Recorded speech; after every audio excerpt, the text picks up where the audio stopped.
There are certain things a daughter is not meant to do. She may disappoint her mother. She may argue with her.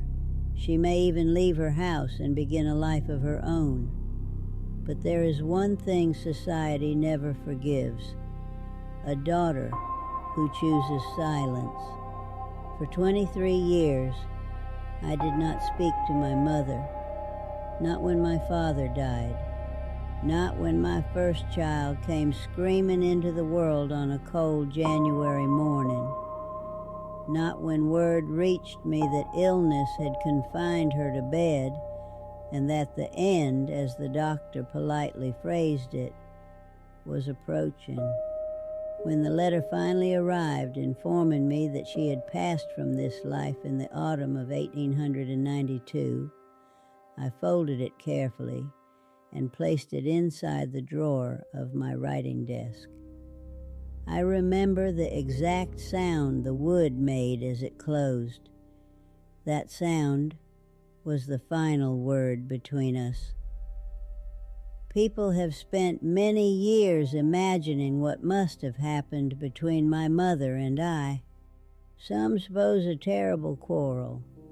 Others assume youthful pride or the stubbornness that sometimes grows between two strong-willed women.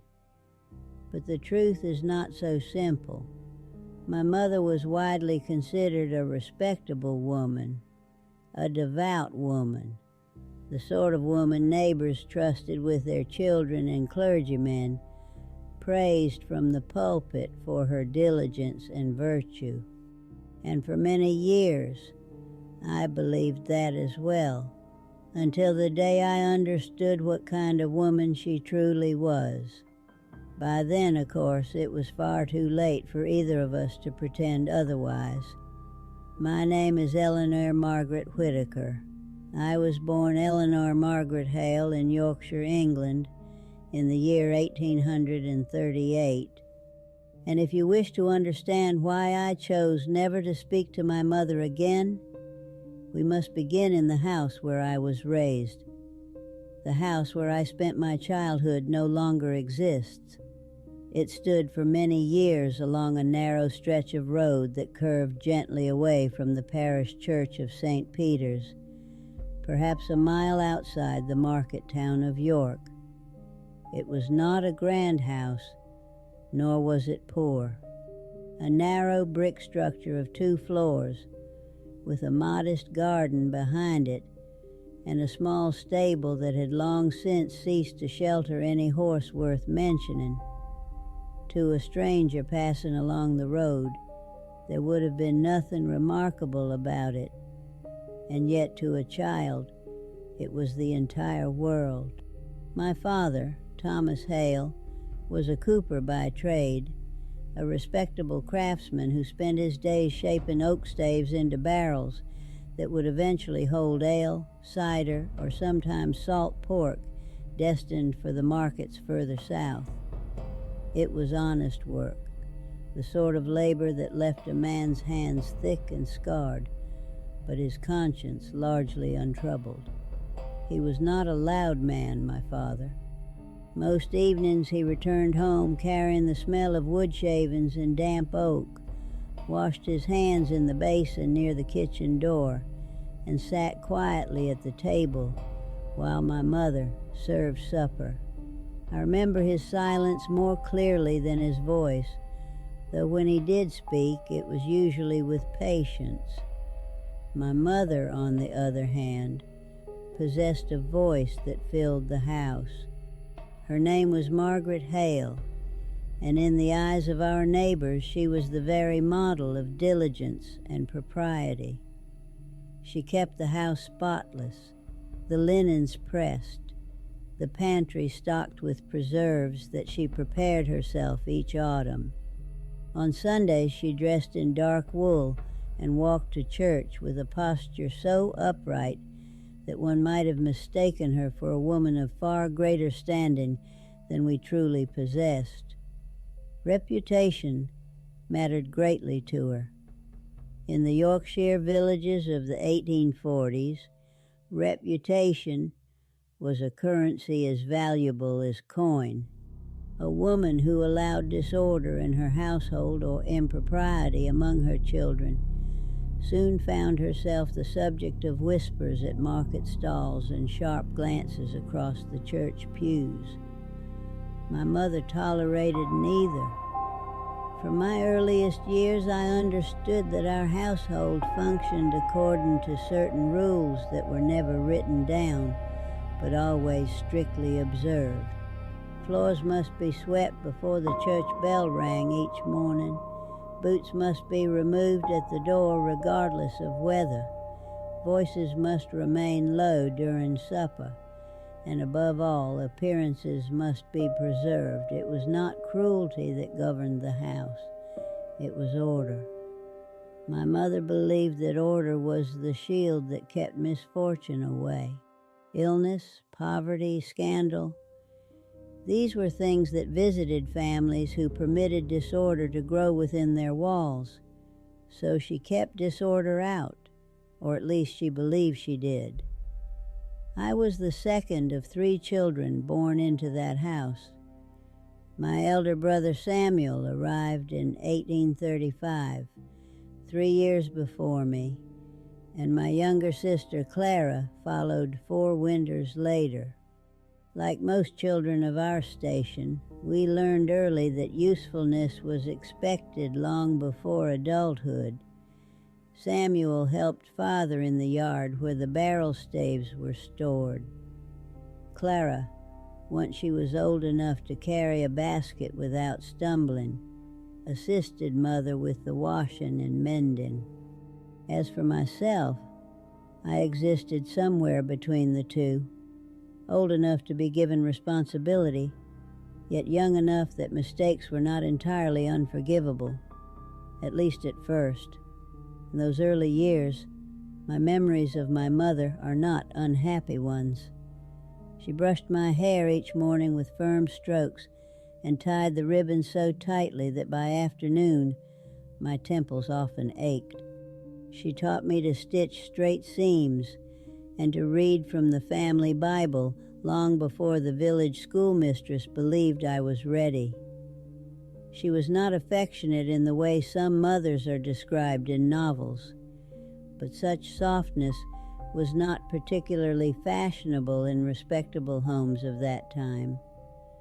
Duty, not tenderness, was the language of proper motherhood, and by that measure, my mother performed her duties well. Yet even as a child, I sensed something within the house that others did not see. Visitors always left remarking upon my mother's discipline and the remarkable quiet of her children. The vicar once praised her openly after service, declaring that our household represented a model of Christian order. I remember the way my mother inclined her head when he said it, a small gesture, barely noticeable. But there was something in her expression during that moment that I would come to recognize many years later. At the time, however, I was only a child, and children rarely understand the meanings hidden behind the behavior of adults. The first time I truly questioned my mother's nature, I was 12 years old. It was the winter of 1850, and it began with something so small that for many years afterward, I wondered whether anyone else in the world would have noticed it at all. I did. Before I speak of that winter, it may help you to understand the rhythm of our household in those years, for nothing in our lives arrived suddenly.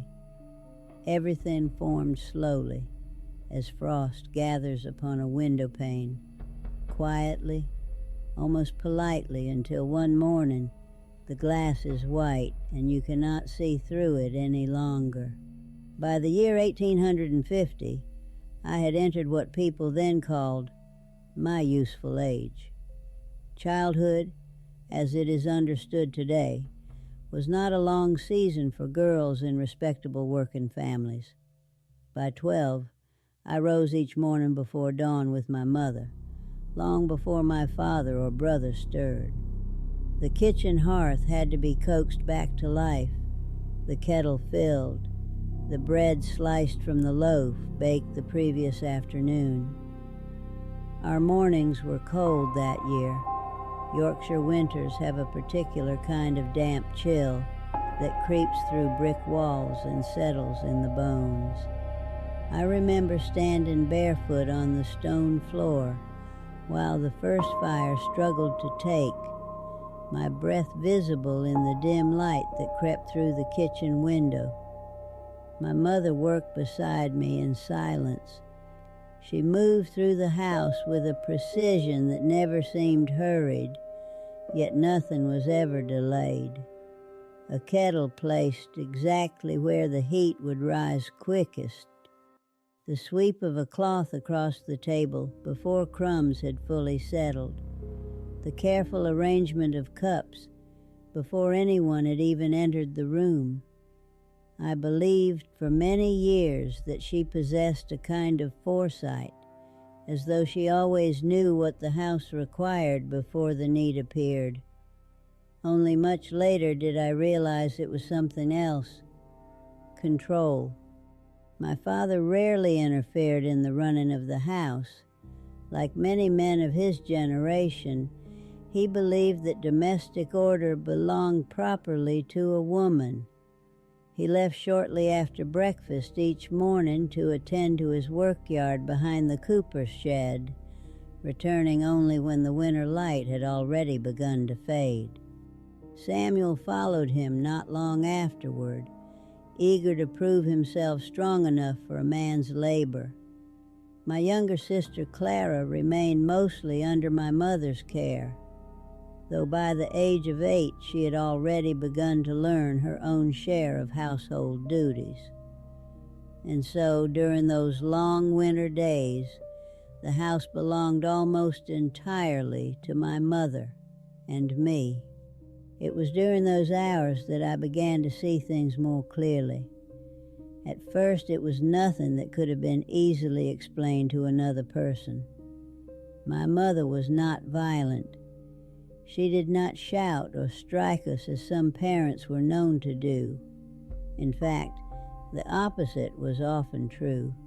Her discipline was quiet. A mistake was rarely answered with anger. Instead, she would simply observe it.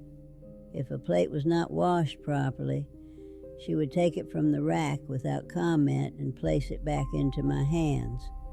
Again, she would say, if a seam in my stitching wandered slightly off its line, she would slide the needle back toward me across the table. Again. It was never cruel in the moment, only relentless. The first time I remember feeling something deeper than simple correction occurred late one afternoon while snow had begun to fall beyond the kitchen window. I had been tasked with polishing the brass handles on the small cabinet that stood near the sitting room door. It was dull work, and I remember being distracted by the way the snow drifted sideways against the glass. When my mother came to inspect the handles, she ran her finger along the metal, lifted it to the light, and paused. There was a faint streak where my cloth had missed a corner. She did not scold me. Instead, she looked at me with an expression that was neither angry nor disappointed. It was something colder than that. "Eleanor," she said, "when a thing is done poorly, people notice." I nodded, embarrassed by the oversight. But she continued, "And when people notice, they begin to wonder."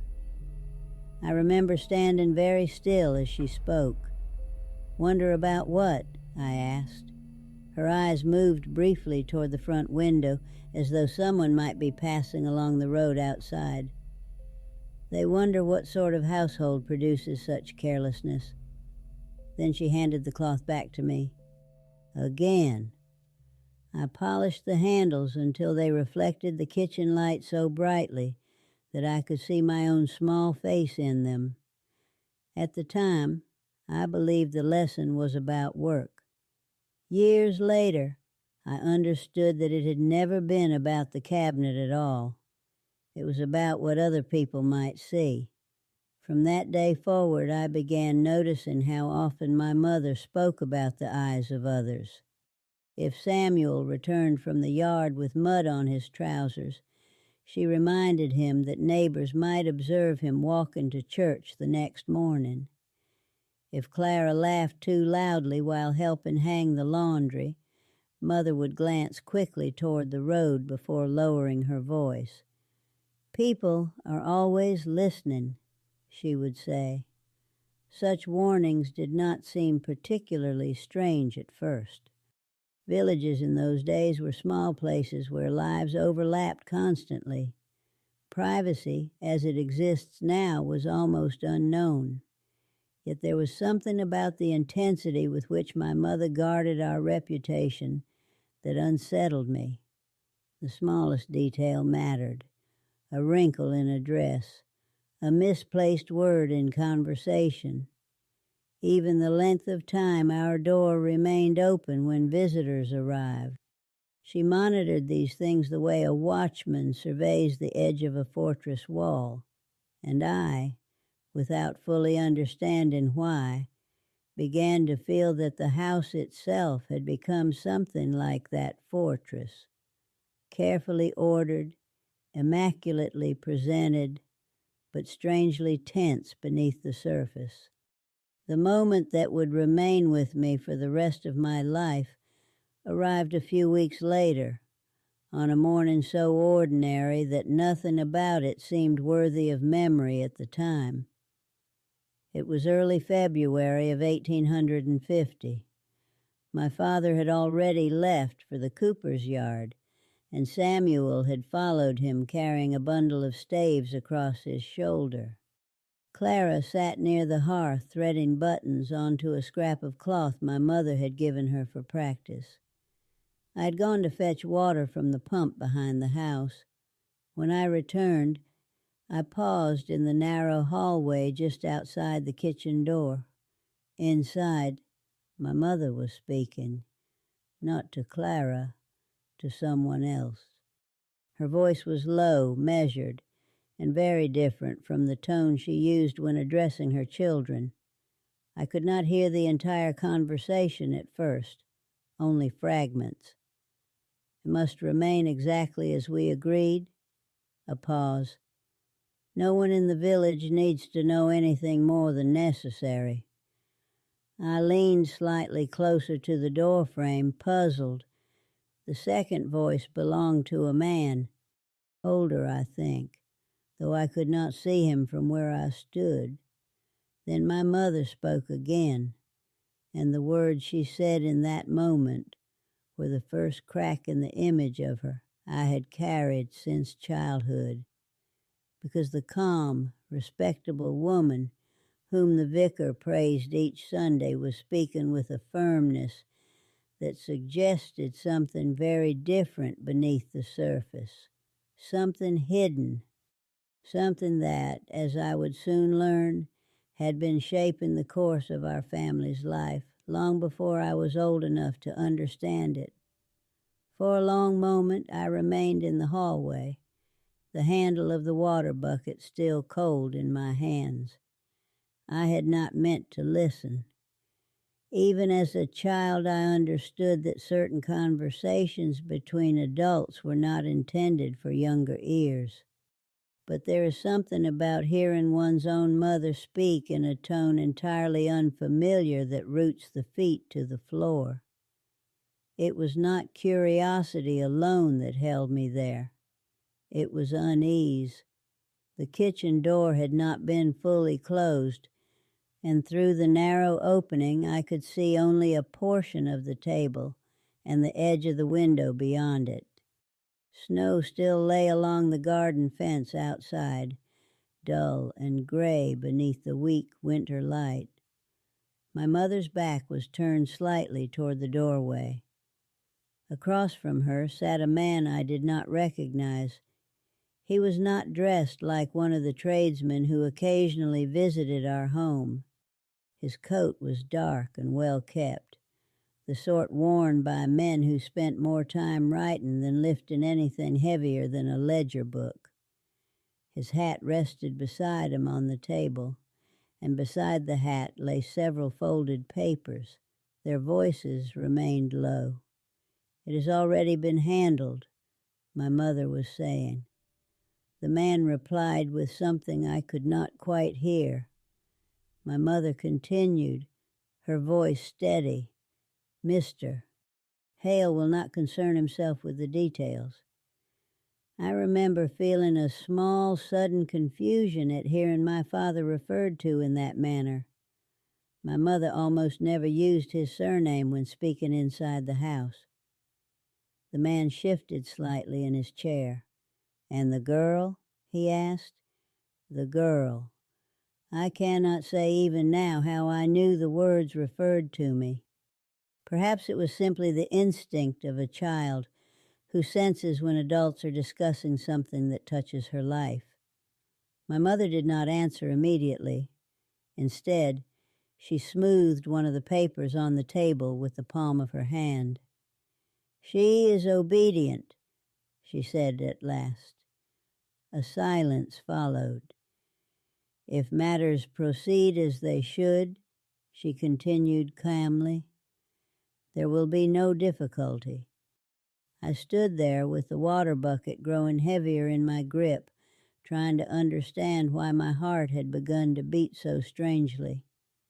There was nothing in those words that a reasonable person might call alarming, and yet something in the manner of the conversation, the secrecy of it, the unfamiliar presence of a stranger in our kitchen before noon, the quiet certainty in my mother's voice, stirred a discomfort I could not name. The man spoke again. "You're quite certain the arrangement will remain undiscovered?" My mother allowed herself the smallest smile. "In this village, people see exactly what they expect to see." The confidence in that statement unsettled me far more than anything else said that morning, for it was the sort of remark that suggested a person had spent a great deal of time studying the expectations of others. And my mother, as I had already begun to notice, understood those expectations better than anyone. The conversation continued in fragments that made little sense to me then. Numbers were mentioned, dates, something about property boundaries that meant nothing to a 12-year-old girl standing barefoot in a hallway. Eventually, a chair scraped against the floor. The man stood. Instinctively, I stepped back from the doorway and moved quickly toward the kitchen as though I had just returned from the pump. By the time I entered, my mother had already collected the papers and folded them neatly into a small wooden box that sat beside the cupboard. Her face revealed nothing unusual. "Eleanor," she said calmly, noticing the bucket in my hands, "you took longer than expected." "There was ice around the pump," I answered. It was not entirely untrue. The stranger turned slightly to look at me. His eyes passed over me with polite disinterest, the way adults often examine children only long enough to confirm they are of no immediate importance. My mother moved between us almost imperceptibly. "This is my daughter," she said simply. The man inclined his head. Then he placed his hat upon his head and stepped toward the door. "I shall expect word once matters are settled," he said. "You will have it," my mother replied. She walked him to the front door herself. I heard the hinges open, the quiet exchange of final words outside, and then the sound of the door closing once more. When she returned to the kitchen, Clara was still seated by the hearth, threading her buttons, humming softly to herself. My mother resumed her work as though nothing unusual had occurred. For several minutes, neither of us spoke. Finally, I gathered the courage to ask a question. "Who was the man, Mother?" She did not look up from the dough she was kneading on the table. "A business matter." "With Father?" "No." The answer came quickly. I hesitated. "Does Father know he was here?" Now she did look at me, not sharply, not angrily, but with the same steady gaze she had used weeks earlier when correcting my work on the cabinet handles. "Eleanor," she said, "there are matters within a household that do not require the attention of every person who lives inside it." I felt my face grow warm. "Yes, Mother." She returned to her work, but after a moment she added one more sentence. "You would do well to remember that speaking about things one does not fully understand can create unnecessary trouble." The message was unmistakable. I did not mention the visitor again, yet from that day forward I began watching my mother more carefully, not in the way a suspicious adult observes wrongdoing, but with the heightened awareness of a child who has glimpsed something unexpected and cannot quite return to the comfort of ignorance. Small details began to gather in my mind. Occasional letters arriving by post, which my mother read alone before placing them into the same wooden box. Conversations with certain visitors that ended abruptly when anyone else entered the room. Even the way she sometimes studied my father across the supper table with an expression so faint it might have escaped notice entirely, an expression that suggested calculation rather than affection.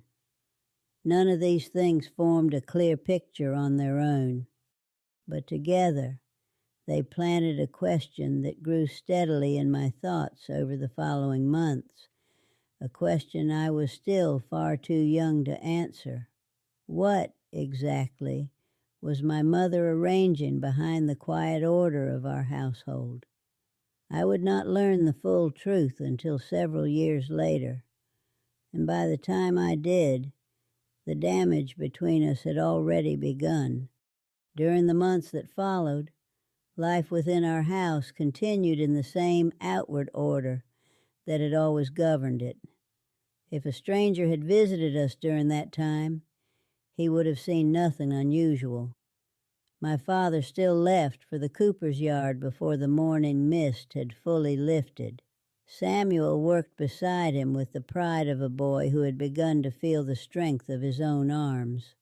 Clara practiced her stitching and recited passages from the catechism while my mother oversaw every corner of the household. And yet, for me, something had shifted. It is a peculiar thing to discover that the person who has shaped your entire understanding of the world may not be exactly who you believed them to be. The change does not arrive all at once. Rather, the mind begins quietly rearranging small observations, placing them beside one another until they form a pattern that cannot easily be ignored.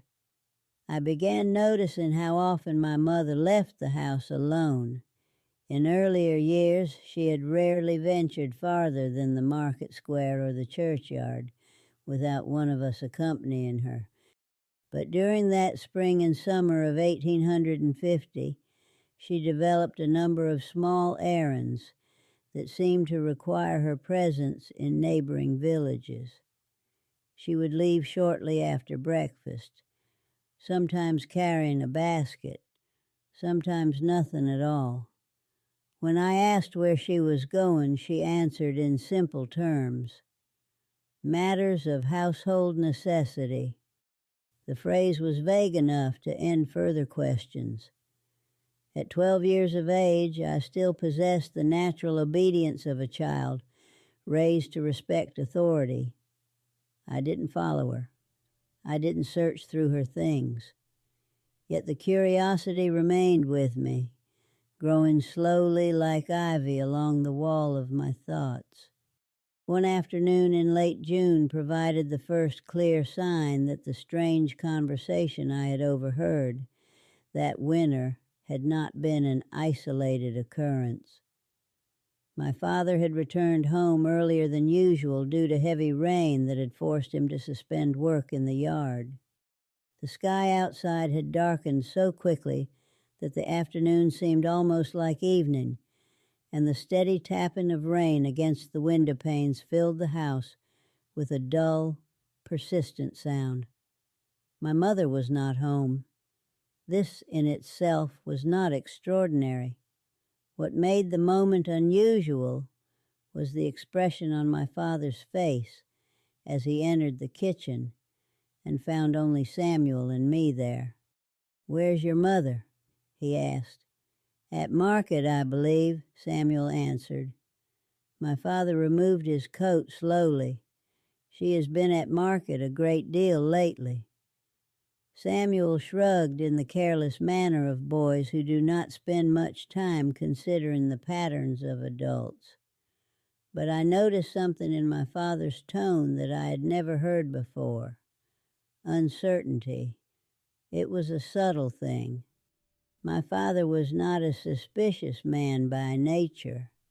He trusted the world in the same straightforward manner that he built his barrels, piece by piece, assuming each stave would fit where it belonged. Yet that afternoon he lingered near the table longer than usual. When my mother finally returned, the rain had already begun to ease. She carried a basket covered with a cloth and greeted my father with the same composed warmth she always displayed. "You're home early," she said. "The rain drove us in." She placed the basket on the table and began removing its contents: a small loaf of bread, a wedge of cheese, and a parcel wrapped in brown paper. Ordinary things. Still, my father watched her. "You have been busy in town these past weeks," he remarked. My mother continued arranging the food without pausing. "The summer markets bring good opportunities." "For what?" She met his gaze calmly. "For keeping a household well supplied?" There was nothing confrontational in her voice, and yet the conversation seemed to end there without resolution. My father nodded slowly as though accepting an explanation he did not entirely understand but did not wish to challenge. That was my mother's talent. She had a way of ending questions without ever appearing to refuse them. Over the following year, I continued observing small moments like this, fragments of behavior that seemed unimportant on their own, but together formed an undercurrent running quietly beneath the ordinary life of our family. Then, in the autumn of 1851, something happened that brought that hidden current much closer to the surface. I was 13 by then, old enough to assist my mother more regularly with tasks beyond the house itself. One such responsibility involved delivering small parcels of preserves or baked goods to neighbors during harvest season, a custom common in villages where families relied upon one another for help during the busiest months of the year. One afternoon, my mother handed me a neatly wrapped parcel and instructed me to deliver it to a house located along the far edge of the village road. "Give it directly to Mrs. Cartwright," she said. I knew the name vaguely.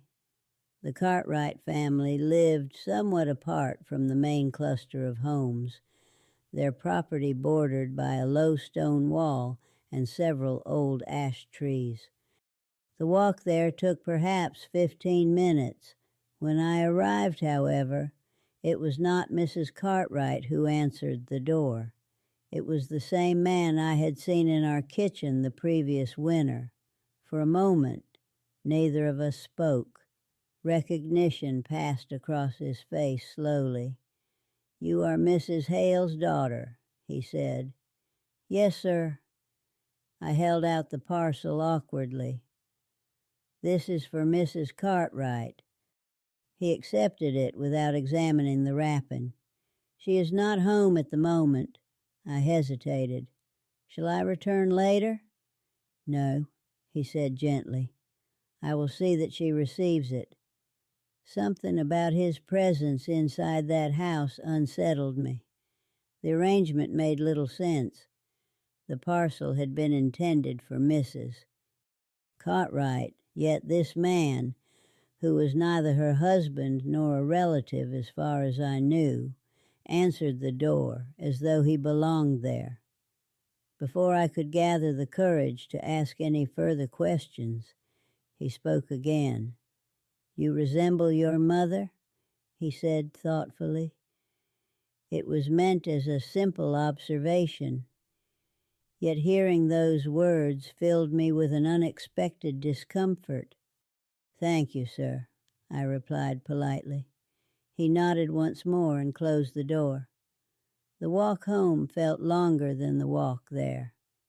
By the time I reached our gate, a realization had begun forming in my mind. Not a complete understanding, but the first shadow of one. The conversation I had overheard the year before, the quiet visits, the carefully arranged errands. My mother had not simply been managing household affairs. She had been arranging something far more complicated. And somehow, I had just stepped into the middle of it. I did not tell my mother that the man had answered the Cartwright door. At 13 years of age, I could not have explained precisely why I chose silence, only that something within me felt instinctively cautious. The world of adults, which until then had seemed orderly and easily understood, had begun to reveal small spaces where explanations did not quite fit together. When I returned home that afternoon, my mother was standing at the kitchen table, trimming the ends from a bundle of carrots she had pulled from the garden. "Did Mrs. Cartwright receive the parcel?" she asked without looking up. "Yes, Mother." The lie left my mouth more easily than I expected. She nodded once and continued her work. Nothing in her expression suggested suspicion. Yet I remember feeling as I moved about the kitchen preparing the evening fire that I had crossed some invisible line in our relationship. It was the first time I had withheld the truth from her, and the knowledge of it remained with me like a small stone in my pocket. Over the following weeks, the memory of the man at the Cartwright house lingered in my thoughts. His voice had been calm, almost courteous, yet there had been something deliberate in the way he studied my face before speaking. Not the idle curiosity adults sometimes show toward children, but a more careful sort of observation, as though he were measuring something. The sensation troubled me in ways I could not easily explain. Autumn deepened into winter. By the end of that year, I'd grown noticeably taller, and my mother began speaking more frequently about the responsibilities of womanhood. Such conversations were not unusual in families of our station. A girl who had reached 14 was expected to understand the practical realities of domestic life, managing a kitchen, mending garments, maintaining a respectable appearance in public. Yet my mother's instruction carried a particular intensity. One evening while we folded laundry near the hearth, she spoke with unusual seriousness. "A woman's reputation," she said, smoothing a linen sheet across the table, is the most fragile possession she will ever have." I nodded politely, though the words sounded familiar. She had said similar things many times before. But that night she continued, "Once damaged, it cannot easily be repaired, and when it is lost entirely, the world becomes a far less forgiving place." The fire crackled softly behind us. "Have I ever given you reason to doubt that, Mother?" I asked. She paused. "No," she said. Yet there was something in the way she spoke the word that made me look up. Her eyes rested on me for a moment longer than usual. "You're growing quickly, Eleanor," she said quietly. "Soon people will begin forming opinions about you that have nothing to do with childhood." I did not fully understand her meaning at the time. In truth, I believed the conversation concerned only the ordinary expectations placed upon young women in respectable families. It was not uncommon for mothers to warn their daughters about gossip, about the dangers of careless behavior, about the watchful eyes of neighbors. What I did not yet realize was that my mother's concerns had very little to do with gossip. The following spring would reveal why. It began in April of 1852. The snow had long since melted, and the fields beyond the village had begun turning green again. One afternoon, my mother instructed me to accompany her on a walk toward the outer road leading past the Cartwright property. The request surprised me. Until then, she had rarely taken me with her when visiting that direction. But she seemed calm, almost thoughtful, as we walked together along the narrow lane bordered by hedges just beginning to show their first leaves. We spoke of ordinary things at first: Clara's lessons, Samuel's progress assisting Father in the Cooper's yard, the approaching church festival that would take place once the weather grew warmer. Eventually, we reached the familiar stone wall that marked the Cartwright property. My mother stopped walking. "There is something I wish you to understand," she said. Her tone was measured, careful. I felt an unexpected tightening in my chest. "Yes, Mother?" She looked toward the house in the distance before continuing. "As a young woman, your life will not always unfold according to your own wishes." I frowned slightly. "I do not understand." "Few girls do," she replied. A breeze moved through the trees, stirring the branches overhead. "Families," she said slowly, "must sometimes make decisions that serve the greater stability of everyone involved." The words felt strangely formal. "What sort of decisions?" I asked. My mother finally turned to face me directly. "Arrangements." The word hung in the air between us. Even at 14, I understood what it suggested: marriage. Yet no one had spoken of marriage to me before in any serious way. Girls in our village often wed young, it was true, but such matters were usually preceded by courtship, by months or years of gradual acquaintance. "Mother," I said cautiously, "why are you telling me this now?" Her gaze remained steady. "Because you're no longer a child." My heart had begun beating faster. "What arrangement are you speaking of?" For a moment she did not answer. Then she said a name, the same name that had lingered quietly in the back of my thoughts since the winter afternoon when I first heard it spoken in our kitchen. Mr. Jonathan Cartwright, the man who had opened the door when I delivered the parcel, the man whose careful eyes had studied my face as though searching for something beneath it. My mouth felt suddenly dry. "But he," I began. I stopped myself before finishing the sentence, before saying what I had already noticed the day I met him, that he was not young, not even close to my age. My mother's voice remained calm. He is a respectable man with stable property and good standing in the district. He is much older than I am. Age is rarely the most important consideration in marriage. The word struck me with a quiet finality that left little room for argument. I stared at her. You have already arranged this. It was not a question. My mother did not deny it. The realization spread slowly through my thoughts like cold water.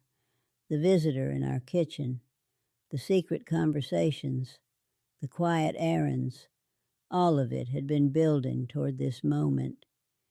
You spoke with him before speaking with me, I said. My mother did not answer. That silence told me everything. For the first time in my life, I felt something toward her that I had never experienced before. Not confusion, not disappointment.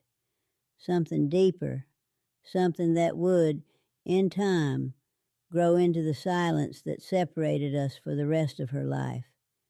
And in that moment, standing beside the road with the Cartwright house visible beyond the trees, I understood that my future had already been negotiated without my voice ever being invited into the conversation. For several moments after my mother spoke the name, neither of us moved. The lane beside us remained quiet, except for the distant creaking of a cart somewhere along the road leading toward the town. A few birds shifted in the branches overhead, indifferent to the small upheaval that had just taken place in the life of a 14-year-old girl. I remember staring at the stone wall that bordered the Cartwright property, tracing the lines between the gray stones as though they might offer some explanation for what I had just heard. My mother waited. She was never a woman who hurried a conversation once she had decided it must take place. Mother, I said at last, choosing my words carefully, I do not wish to marry Mr. Cartwright. The statement felt enormous as it left my mouth. Children in respectable households did not often speak so directly against the decisions of their parents. Yet something in the calm certainty of my mother's announcement had stirred a resistance within me that I could not easily suppress. My mother did not react with anger. Instead, she looked at me with the same steady composure she had shown when correcting my work years earlier. Many young women, she said, feel uncertainty when such matters are first presented to them. It is not uncertainty, I replied quietly. It is refusal. Her expression remained unchanged. You are 14 years old. I will be 15 in the autumn. That changes very little. The calmness of her tone made the conversation feel strangely unreal. I had expected at least a moment of hesitation, perhaps even a discussion. Instead, her response carried the quiet finality of a decision that had already been settled long before my opinion entered the room. Father does not know about this, I said suddenly. For the first time, a small shadow passed across her face. That is not your concern. But he should know. My mother's voice lowered slightly. Your father concerns himself with his trade and the stability of this household. Certain matters fall more properly within my responsibility. I stared at her, trying to understand how such a decision could exist entirely outside my father's knowledge. Mr. Cartwright is older than you, Mother, I said. He must be nearly 40. 38. The precision of the correction made my stomach tighten. "You have already discussed this in detail." "Yes." The single word landed between us with the weight of a closed door. For a moment I considered saying nothing more. It would have been easier. Obedience had governed most of my childhood, and the habits of obedience do not disappear quickly. Yet the thought of that man's careful eyes studying me in the doorway of the Cartwright house returned to my mind with uncomfortable clarity. "I do not wish to marry a man I barely know," I said. My mother folded her hands calmly in front of her. "Marriage has rarely depended upon familiarity. That does not make it right." She tilted her head slightly. "Right and practical are not always the same thing, Eleanor." The sentence struck me harder than any harsh rebuke could have done. For the first time I began to understand that the conversation I was having with my mother was not a negotiation. It was an announcement. "Why him?" I asked. My mother glanced toward the Cartwright house again. "Because he is a man of stability. Because his property is secure. Because he has no children of his own, and therefore requires a capable wife to manage his household." Her reasoning sounded less like the hopes of a mother for her daughter's happiness and more like the careful accounting of a business arrangement. "And what of what I want?" I asked quietly. She looked at me for a long moment before answering. "What you want," she said slowly, "will change many times over the course of your life."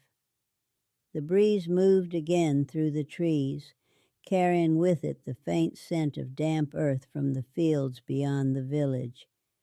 "But security," she continued, "is far less common." I felt a sudden heat rising behind my eyes. "I am not a parcel to be delivered to a neighbor." "No," she said calmly. "You are a daughter whose future must be ensured." Her words were not cruel, they were practical, and that practicality was precisely what made them so difficult to oppose. We stood there in silence for several moments. Finally I spoke again. "When would this marriage take place?" "In 2 years." The answer surprised me. 2 years? "You will be 16 by then," she said. "A perfectly respectable age." The fact that she had already calculated the timing only deepened my sense that everything had been arranged with careful deliberation. "And if I refuse?" For the first time in the entire conversation, my mother's voice grew slightly firmer. "You will not refuse." The certainty in her tone chilled me. "How can you be so certain?" She stepped closer to me then, placing one hand lightly on my shoulder. "Because you are my daughter," she said. There was no anger in the gesture, only quiet confidence. And in that moment, I realized something that unsettled me more than the arrangement itself. My mother believed she understood me completely. She believed that obedience, which had shaped every year of my childhood, would ultimately guide my decision now as well. Perhaps she was right. At 14 years old, I did not yet possess the power to change the course she had set.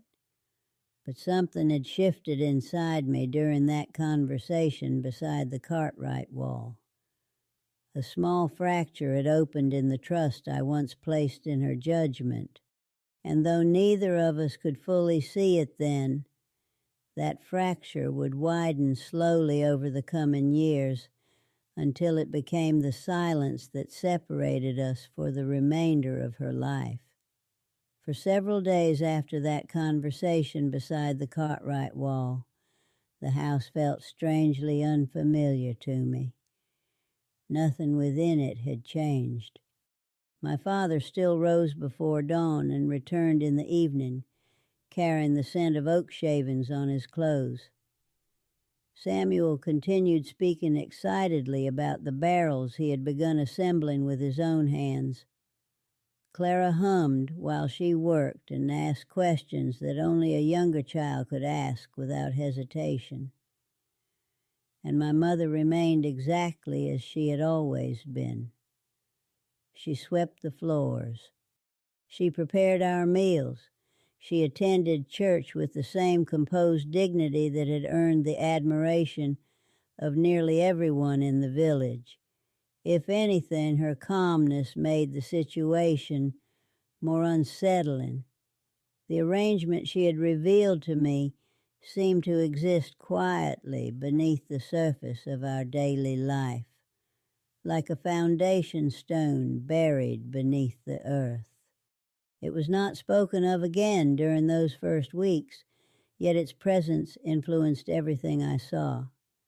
I began watching my father more carefully. Until that time, I had rarely questioned the balance of authority within our home. My father was a good man, steady, patient, rarely inclined toward conflict. Yet it gradually became clear to me that the true direction of the household had always rested in my mother's hands. My father trusted her judgment entirely. One evening in early May, I decided to test the truth of what she had said. We were seated at the supper table. My father had just finished speaking about a shipment of barrels that would soon travel south toward Leeds, and the conversation had settled into the quiet rhythm that usually followed the evening meal. "Father," I said carefully, "have you ever met Mr. Cartwright?" My mother's fork paused briefly above her plate. My father looked up with mild curiosity. "Cartwright? Yes, I believe I have. A property holder outside the village. Why do you ask?" I hesitated only a moment. "I delivered a parcel to his house some weeks ago." "That would have been your mother's doing," he said with a small smile. "Yes." He nodded thoughtfully. "A respectable man, from what I recall. Keeps his affairs well managed." Across the table, my mother resumed eating as though nothing unusual had been said. "Do you speak with him often?" I asked. My father shook his head. "No reason to.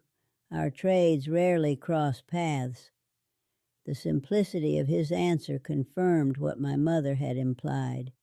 He knew almost nothing of the arrangement she had already constructed around my future.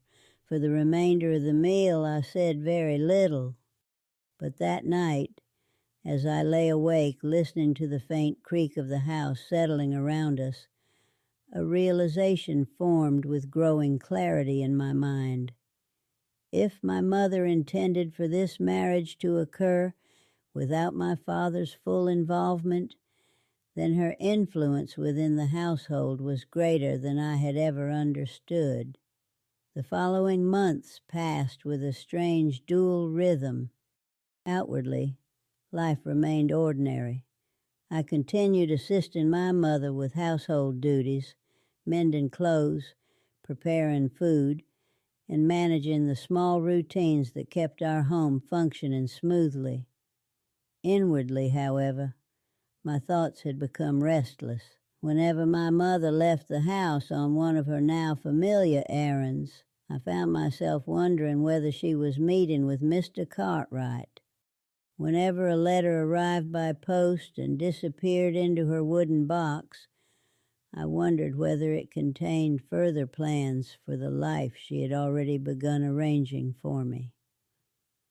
And whenever I remembered the calm certainty with which she had said, "You will not refuse," something inside me resisted, not loudly, not rebelliously, but steadily.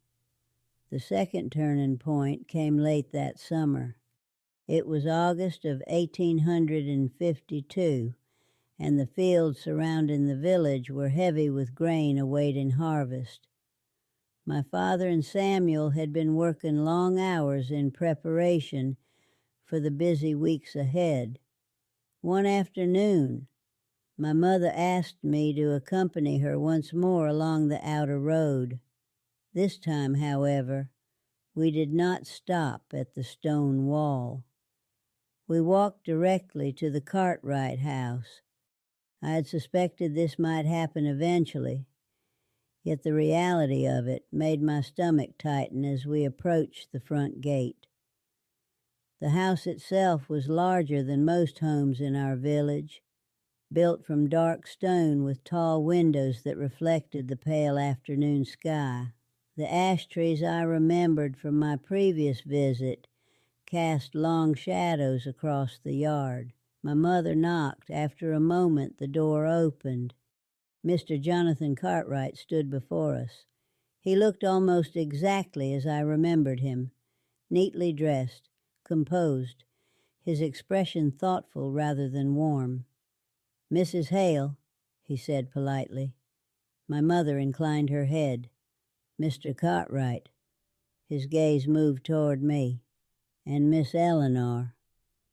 The way he spoke my name suggested that he had been expecting this visit. My mother gestured lightly toward the doorway. We thought it appropriate that Eleanor become more familiar with the household. Mr. Cartwright stepped aside to allow us to enter. The interior of the house smelled faintly of polished wood and dried herbs. It was tidy, though not as meticulously arranged as my mother would have preferred. As we walked through the sitting room, I noticed something that made my chest tighten slightly. There were no signs of another woman living there. No embroidery in progress, no baskets of mending, no small objects that suggested the daily presence of a wife or daughters. The house felt orderly, but incomplete. Mr. Cartwright noticed my observation. "I've managed the house alone for several years," he said calmly. His voice carried no embarrassment, only simple fact. My mother spoke next. "That will soon change." The sentence hung quietly in the room. I felt Mr. Cartwright's eyes move toward me again, not unkindly, but with the same careful assessment I had sensed the first time we met. At that moment, standing inside the house where my future had already been quietly promised, I understood something with sudden clarity. My mother believed she was securing my stability. Mr. Cartwright believed he was gaining a capable wife. And I was the only person in the room who had not chosen any part of the arrangement. Yet the decision that would ultimately shape the rest of our lives had already begun forming inside me. I would not marry him, even if it meant breaking the silence that had governed my obedience since childhood, even if it meant defying the woman who believed she understood me better than I understood myself. What I did not yet know was how deeply that decision would wound my mother, or how completely it would sever the bond between us forever. I did not speak my decision aloud that day in Mr. Cartwright's house. To have done so would have required a boldness I did not yet possess. I was still 14 years old, standing inside a room where two adults had already spent months shaping a future that seemed, to them, perfectly reasonable. So I remained quiet, but silence, I would learn, is not always the same as agreement. Mr. Cartwright offered us tea in the sitting room, and my mother accepted with the calm composure she carried into nearly every social interaction. The cups were plain porcelain, set upon a tray that looked as though it had been used for many years without replacement. While he prepared the tea, my mother walked slowly through the room, examining its details with a quiet attentiveness that made her intentions unmistakable. She noticed the curtains first. "These would benefit from heavier fabric," she remarked. "Winter drafts are difficult to manage with thin cloth." Mr. Cartwright nodded politely. "Yes, I have noticed the same." Then she observed the small writing desk near the window. A household ledger should remain easily accessible. A wife managing supplies would require a proper place to keep accounts. Again he nodded. "You are correct." Their conversation continued in that same practical manner, as though the question of whether I wished to inhabit this house had already been answered beyond dispute. I sat quietly in a wooden chair near the fireplace, listening. The strange part was that neither of them appeared cruel. Mr. Cartwright spoke respectfully. My mother remained calm and deliberate. If an outsider had entered the room, he might have assumed he was witnessing a perfectly reasonable discussion between two responsible adults arranging the future of a young woman in accordance with the customs of the time. And perhaps, by those customs, it was reasonable. Girls in Yorkshire villages did not often choose their husbands. Marriages were frequently negotiated by parents who believed they were acting in the best interests of their daughters. Yet as I listened to the conversation unfold around me, I felt an unfamiliar heaviness settling in my chest. Not fear, something closer to disappearance.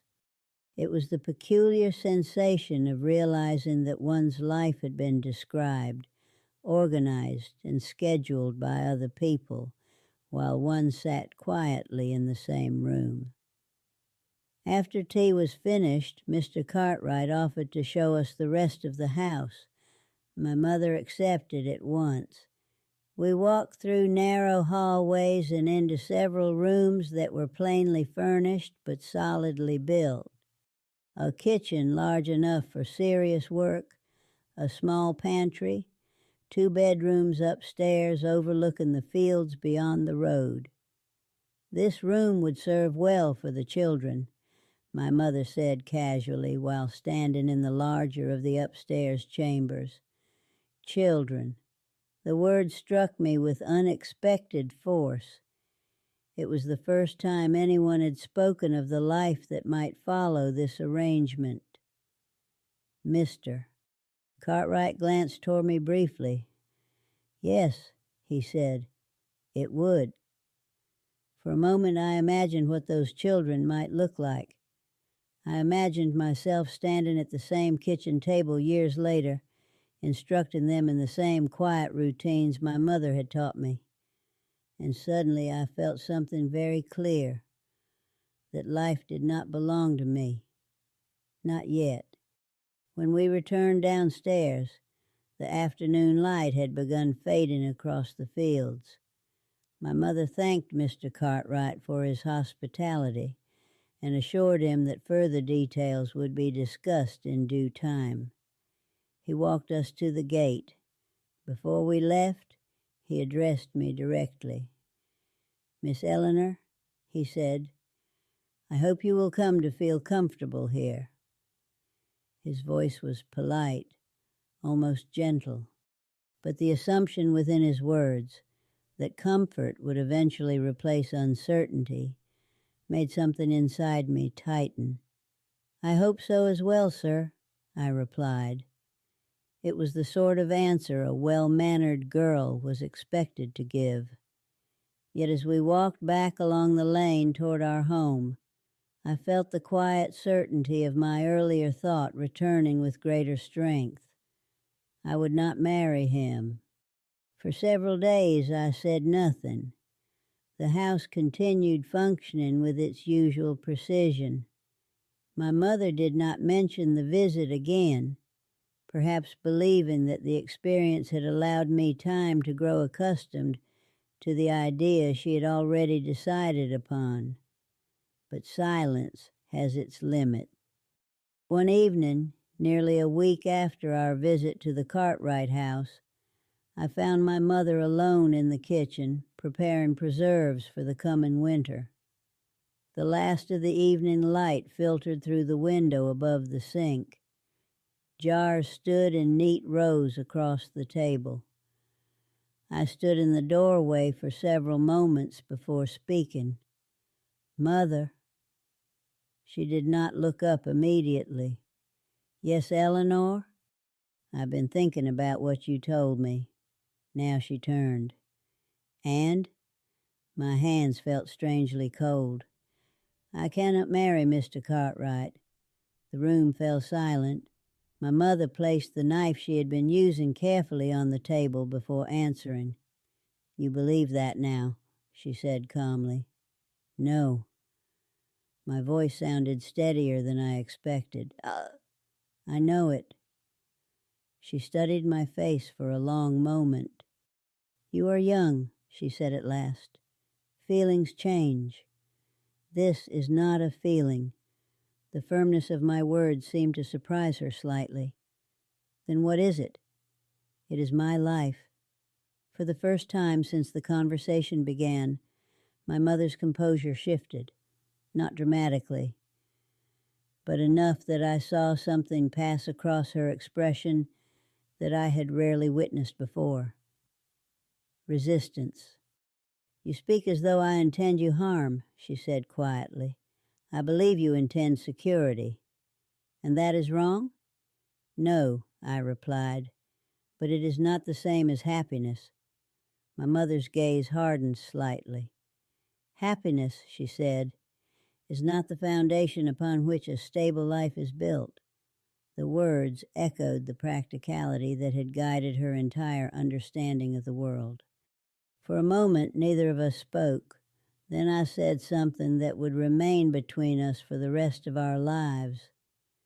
"You arranged my future without asking me." Her response came slowly. "I arranged it to protect you." "I don't need protection for my own life." The sentence hung between us like a door that had just been closed. My mother looked at me in silence for several seconds. When she finally spoke, her voice had grown colder than I had ever heard it before. "You will understand my reasons one day." "I may." I paused. "But that will not change my answer." She picked up the knife again and resumed cutting the fruit before her. The movement was steady, controlled. Yet I understood in that moment that something fundamental between us had changed, not loudly, not violently, but permanently. And though neither of us could yet see the full shape of it, the silence that would eventually separate us had already begun. The evening after I refused the arrangement, the house did not erupt into anger. There was no shouting, no slamming of doors.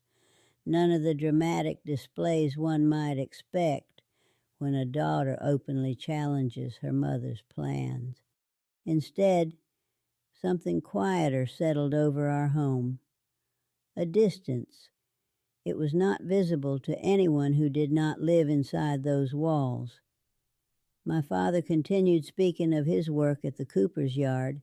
Samuel discussed the coming harvest with youthful enthusiasm, and Clara moved about the house, humming small melodies as she practiced her stitching.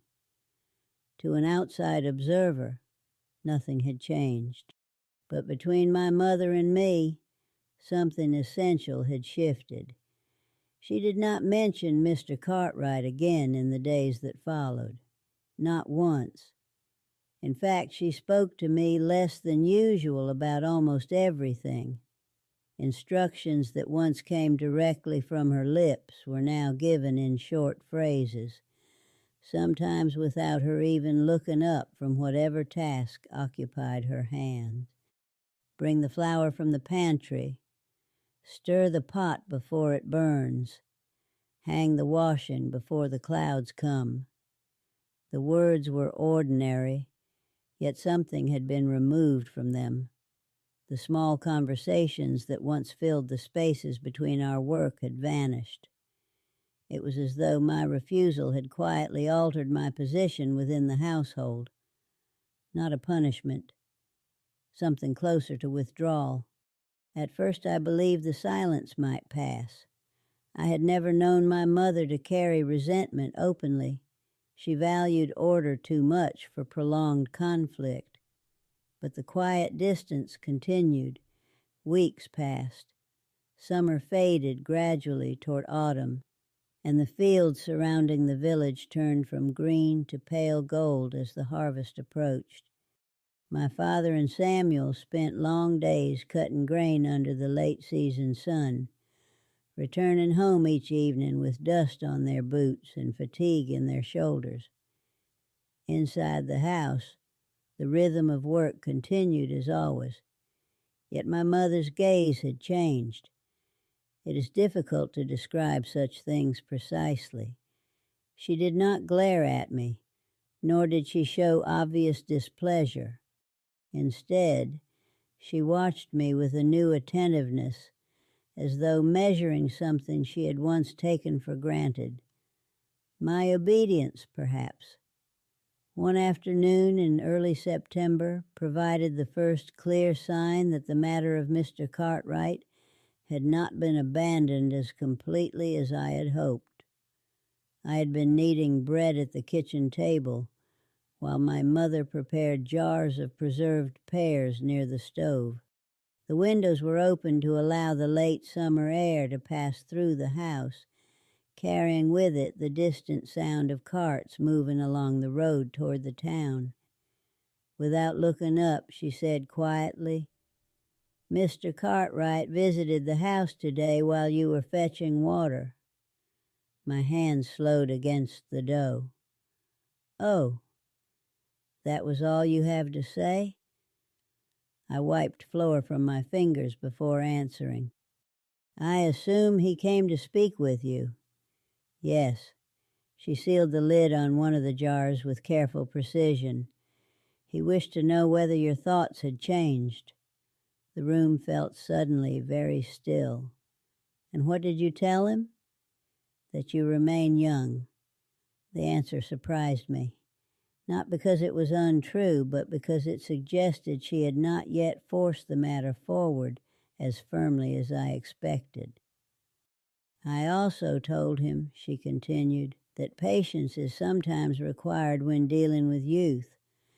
I looked up then. Her expression remained calm, but I sensed something deliberate behind her words. "He did not seem offended," she added. I hesitated before speaking. "Mother, do you truly believe that patience will change my mind?" She met my gaze. "I believe time often clarifies what youth cannot yet see." The sentence sounded almost philosophical, yet it carried the quiet assumption that she remained correct and I merely inexperienced. "Perhaps," I said, "but time may also confirm what I already know." A faint crease appeared between her brows. "You are stubborn." The remark surprised me, not because it was harsh, but because it was the first time she had described me in such a way. "I learned persistence from you," I replied. For a moment the corner of her mouth moved, almost as though she might smile, but the expression faded quickly. That evening, after supper had ended and my father had gone to rest in his chair near the hearth, my mother asked me to remain in the kitchen after the others had left. The firelight flickered softly against the walls. She sat across from me at the table with her hands folded neatly before her. "Eleanor," she said, "I wish to understand something." I waited. "Why does the idea of this marriage trouble you so deeply?" The questions came without accusation. For the first time since our argument beside the Cartwright wall, she sounded almost genuinely curious. I considered my answer carefully. "It is not only the marriage itself," I said. "What then?" "It is the manner in which it was arranged." Her eyes narrowed slightly. "You believe I acted improperly. I believe you decided the course of my life before asking whether it was the life I wanted." My mother leaned back in her chair. "For centuries, families have arranged marriages in precisely this way." "That may be true." "Then why should our family behave differently?" The simplicity of her question forced me to search for words that did not yet exist clearly in my mind. Finally I said, "Because I wish to choose the man I marry." The sentence hung in the air between us. Not rebellious, simply honest. My mother studied my face for a long moment. "And if the man you choose cannot provide stability, then I will face that consequence." She shook her head slowly. "You speak as though life were an experiment." "No," I said quietly. "I speak as though it belongs to me." The fire behind us shifted, sending a small shower of sparks upward through the chimney. My mother lowered her gaze to the table.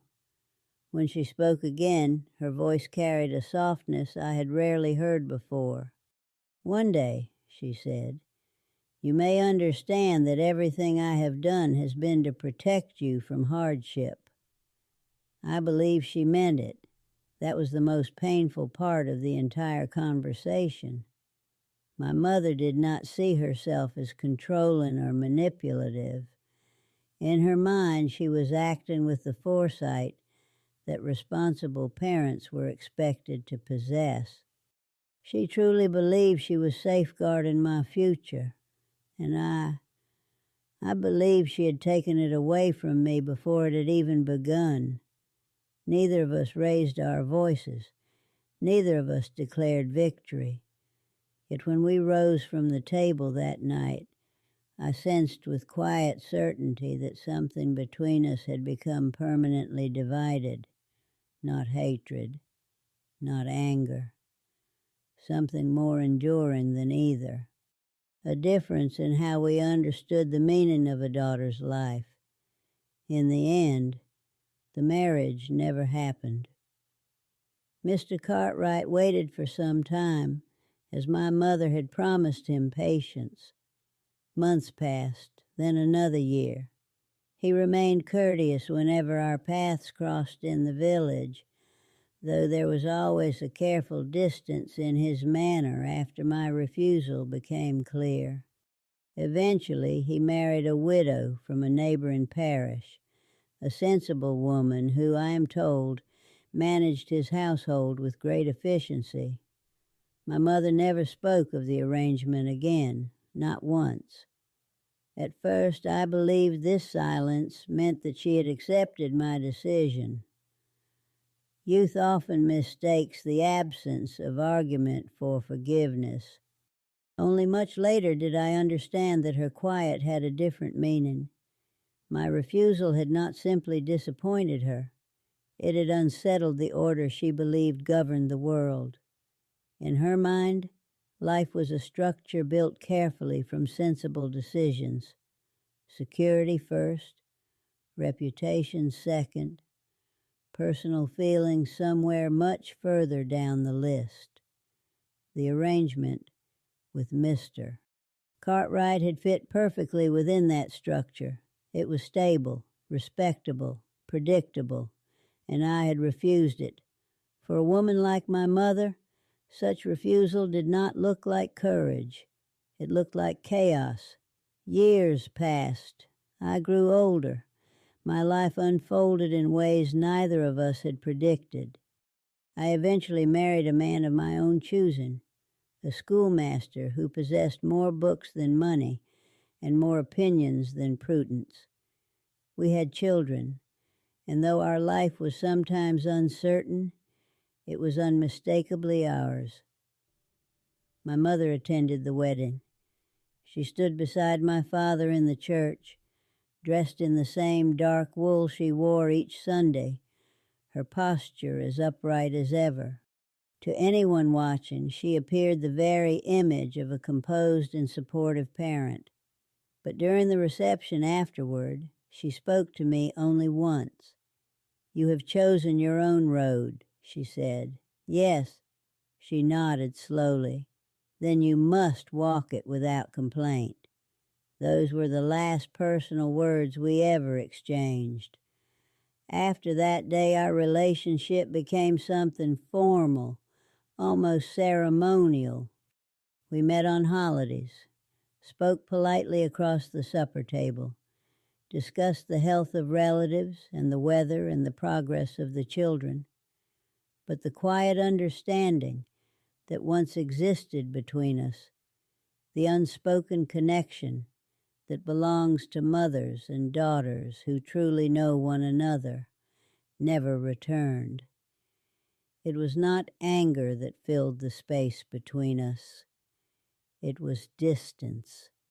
A distance created not by a single argument, but by two people who understood the world in fundamentally different ways. When my father died in 1887, I returned home for the funeral.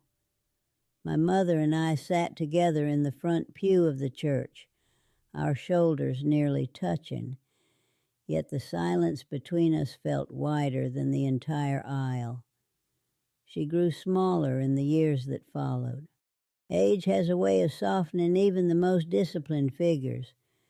The woman who once governed every corner of our household with quiet precision gradually moved more slowly, spoke less often, and relied on neighbors for tasks she once completed without assistance.